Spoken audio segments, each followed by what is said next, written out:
Amidst the rising clamor in the U.S. over groping and goosing, America's Congress is beginning to fret about President Donald Trump's shaky finger being on the nation's nuclear button.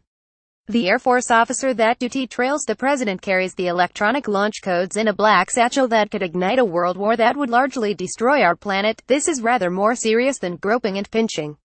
The inexperienced Trump has talked himself into a corner over North Korea. He thought bombastic threats and a side deal with China could force the stubborn North Koreans to junk their nuclear weapons. Anyone with knowledge of North Asia could have told him this plan would not work.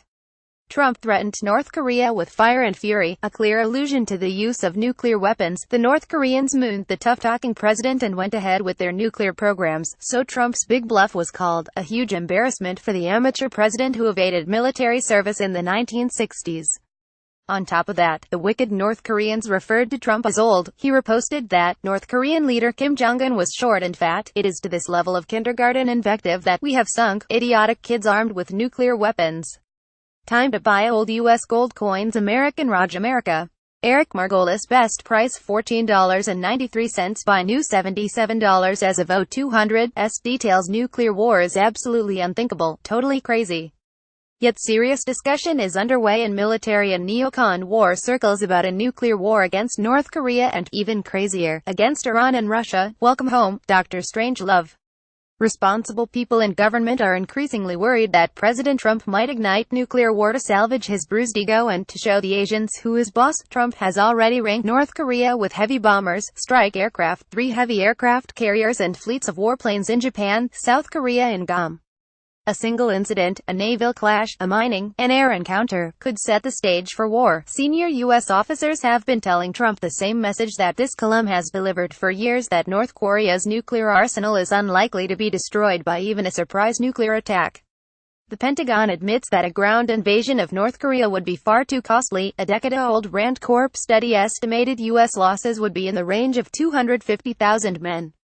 North Korea will probably retain enough nuclear-armed missiles in deep caves after a U.S. nuclear attack to riposte against South Korea and Japan, where there are nearly 100,000 U.S. troops and dependents. Japan, the world's third most important economic power, is totally vulnerable to nuclear devastation.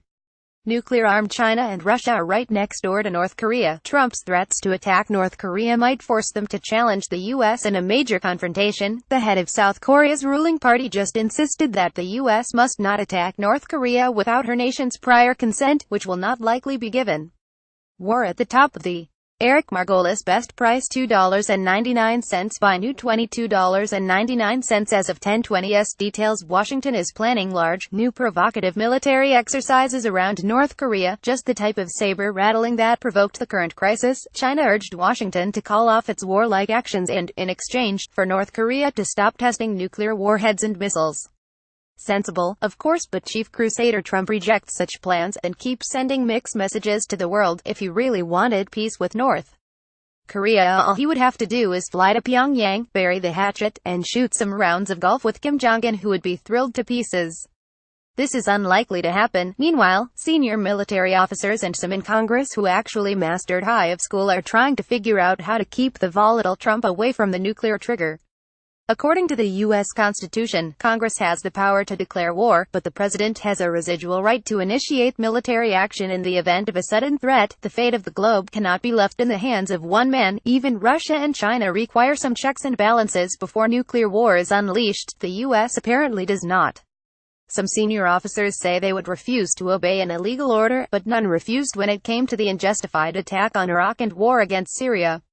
In fact, the U.S. nuclear attack system is designed to thwart interference with any orders to unleash war.